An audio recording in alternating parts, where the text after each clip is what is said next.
తిరిగి మళ్ళా పునరావృతం చేస్తున్నాం. ఆయన ఫ్యామిలీకి మాత్రమే పైకి వెళ్ళినప్పుడు మా మీద దాడి చేయడానికి కూడా ప్రయత్నించినారు. మహిళలను చూడకుండా మా మీద దాడి చేయడానికి వచ్చినారు. ఒక రోజు మేము కౌన్సిల్ గా గెలిచినాము. ఇంటికి దగ్గరకు వచ్చి బెదిరిస్తున్నారు. ప్రతి ఒక్క కార్యకర్త వాళ్ళ కార్యకర్తలు మేము భయపడకుండా 5 నెలల పిల్ల ఉంది నాకు, 5 నెలల పాప.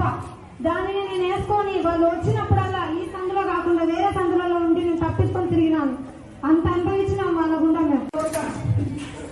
ఒక పోలీసులు చేతులు ఎదుర్కొంటున్నారు. కలిసి గురి పెట్టాడు కాబట్టి మేము ఇప్పుడు ఈ విధంగా మీ ముందుకు వచ్చి చెప్తున్నాం. మా బాధ ఏంటనేది మీరందరూ అర్థం చేసుకుంటారు. మమ్మల్ని ఇంకా అభివృద్ధి పనుల వైపు నడిపిస్తారని సభ్యురాలు ఇంకా లక్ష్మీదేవి గారు తమ అమూల్యమైన ప్రసంగాన్ని వినిపించవలసిందిగా కోరుకుంటూ అమ్మ ఇంకా లక్ష్మీదేవి గారు మీరు మాట్లాడాలి.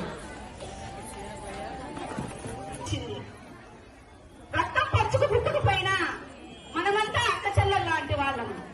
మీలో నుంచే ఒక డ్వాక్రా సంఘం మహిళను మా జేసీ ప్రభాకర్ రెడ్డి అన్న గారు రాజకీయంగా ఆర్థికంగా ఎదగాలంటే మహిళలు రాణించాలని మంచి ఉద్దేశంతో నా కష్టాన్ని గుర్తించి ఒక మహిళనైనా నేను డ్వాక్రా నన్ను సరౌండింగ్ చేసి నువ్వు ఎట్లా వేస్తావు నా